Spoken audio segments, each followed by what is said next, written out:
台湾话当然自细汉拢讲台湾话为主咧，上课当然讲国语，甚至早期若无讲国语的时阵，挂一个牌要划啦。所以来到台北，当然即马已经讲差不多拢讲国语较侪啦。尤其我的囡仔细汉普通的囡仔，拢是跟阿嬷讲台语嘛。阮妈妈因为会晓国语的时阵，煞变做台语拢无啥通啦。老母当然做兵的时阵，因是在做兵的时阵开始在学台语啦。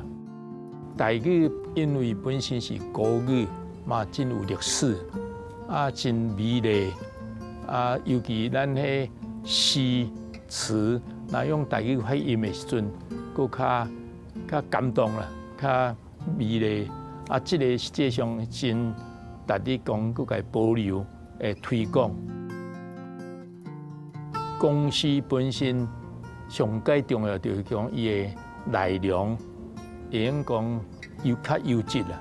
所以我希望伊的节目、伊的新闻，一方面大家来学听台语，甚至真侪人嘛会用咧学台语，利用这电视台。公司台语台7月连年来